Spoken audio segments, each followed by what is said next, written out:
নমস্কার বন্ধুরা, কেমন আছেন সবাই? আশা করি ভালো আছেন। আমাদের এসআইএস ফ্যামিলি কিচেনের তরফ থেকে আপনাদেরকে স্বাগত জানাই। এই গরমে আমরা কিভাবে কি গাছ লাগিয়েছি আর কিভাবে যত্ন করছি সেটাই আপনাদেরকে আজকে আমি দেখাচ্ছি।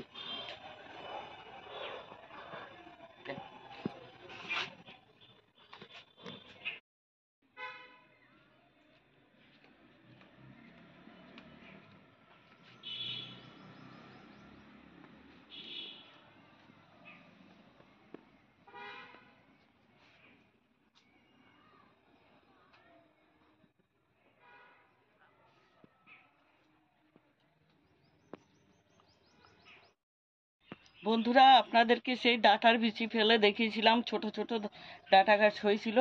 এখন দেখুন ডাঁটা গাছগুলো কত বড় হয়ে গেছে। এই যে এখানে এগুলো শাকের জন্য তুলে নেব, কিছু কিছু ডাঁটা রেখে দেবো, সেগুলো ডাঁটা হবে। যেমন এই যে এই গাছগুলো, এখান থেকে অনেকগুলো শাক তুলে ফেলেছি, এখন ডাঁটা হয়ে গেছে। এই যে এইদিকে গ্রো ব্যাগে হয়েছে।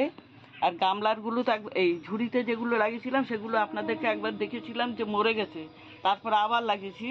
এখন দেখুন আবার হচ্ছে। এখান থেকে কিছু শাক তুলে ফেলবো, তুলে ফেলে আবার ওই ফাঁকা ফাঁকা করে দেবো, তাহলে ডাঁটা হবে। ফাঁকা করে দিচ্ছি, দেখুন এই শাকগুলো উঠিয়ে নিচ্ছি। এই 4-5টা করে ডাঁটা থাকবে, নাহলে বড় হবে না।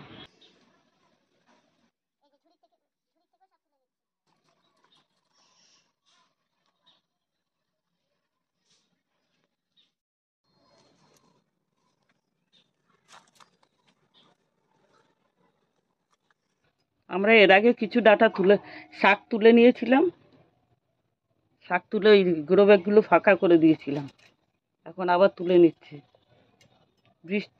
এই রোদের মধ্যেও আমরা কিভাবে করছি, অনেক কষ্ট হচ্ছে, গাছগুলোরও খুব কষ্ট হয়। অনেকে বলে যে দুপুরবেলা জল দিতে নেই, কিন্তু আমরা দুপুরবেলা 11টা বা 11:30টার সময় আরেকবার জল দিই। না দিলে এই গাছগুলো সব মরে যাবে। মনে হয় যে দেবো না, কিন্তু যখন খুব রোদের তাপ হয় তখন নিজেরাই আর ঘরে থাকতে পারি না, এসে জল দিতে হয়। কারণ এরাও তো আমাদের বাচ্চার মতোই, আমরা না দেখলে কে দেখবে ওদেরকে?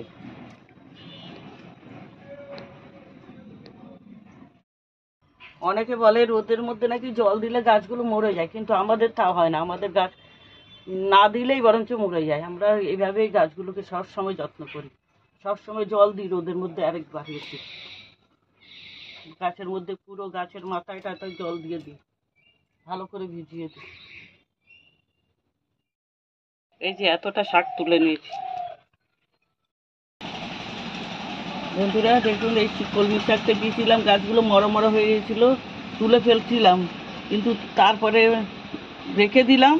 দেখুন এখন কত বৃষ্টি হওয়াতে এখন কত সুন্দর হয়েছে কলমি শাকগুলো। দুবার তোলা হয়েছে, এই আর আবার তুলে নিচ্ছি কিছুটা, বেশ বড় হয়ে গেছে।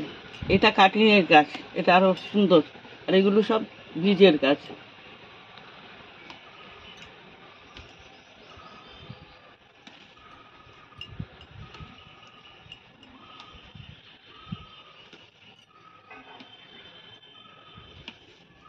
বৃষ্টি হওয়াতে খুব ভালো হয়েছে, তখন তো মরো মরো হয়ে গেছিল গাছগুলো।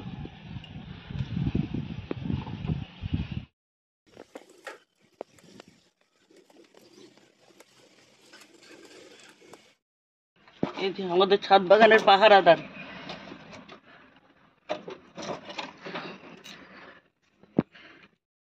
এই দেখুন, বাজার থেকে নিয়ে এসেছিলাম কলমি শাক, আগাটা কেটে নিয়ে আর এই গোড়াটা রেখে দিয়েছিলাম জলের মধ্যে, এই জলের মধ্যে ভিজিয়ে রেখেছিলাম। এখন দেখুন কি সুন্দর শিকড় এসে গেছে, এইবার আমি লাগিয়ে দিচ্ছি।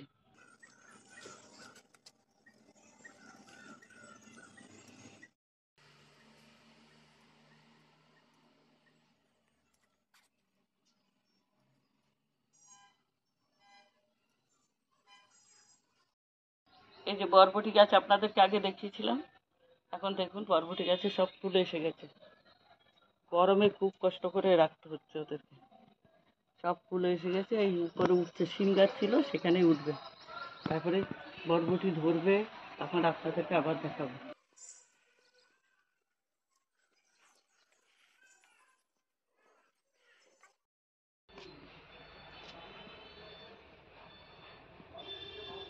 এখানে দুটো বরবটি গাছ আছে, ফুল হয়ে গেছে, অনেক ফুল ঝরেও গেছে গরমের জন্য।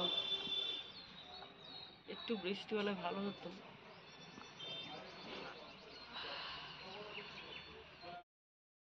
এখানে দেখুন আরো দুটো বরবটি গাছ, কত ঝাঁকড়া হয়েছে। দড়ি দেওয়া হয়েছে টানা, কিন্তু দড়িতে উঠছে না। এই যে এদিকে দেখুন তো ফুল হয়েছে, বরবটিও শুরু হয়েছে হওয়া।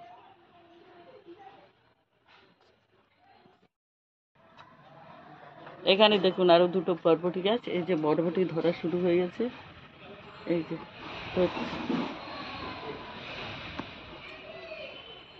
যতই জল দেওয়া হোক, বৃষ্টির জলের একটা আলাদাই, যে বৃষ্টি হলে ভালো হতো। এই যে ঝিঙে গাছ দেখুন,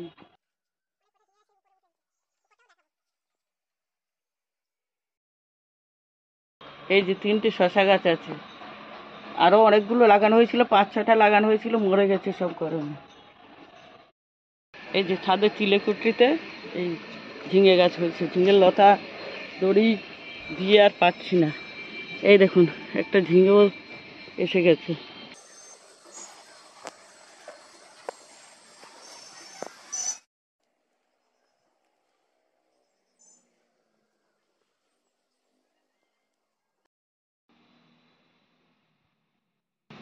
বন্ধুরা দেখুন, আপনাদেরকে আগে বেলি ফুল দেখিয়েছিলাম, বেলি ফুলের ডালগুলো কেটে দিয়েছিলাম, পরে এই যে দুটো করে ডাল বেরিয়েছে, আর কত কুড়ি দেখুন, কত ফুল হয়েছে, ভর্তি ফুল হয়েছে আমার।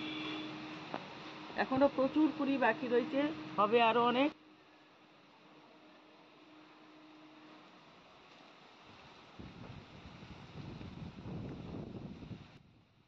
আর এই গাছটাতে দেখুন শুধু কুড়ি আর কুড়ি।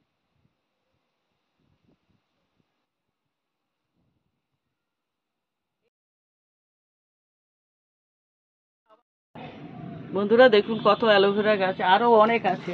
আপনাদের যদি কারো দরকার হয় এসে নিয়ে যাবেন।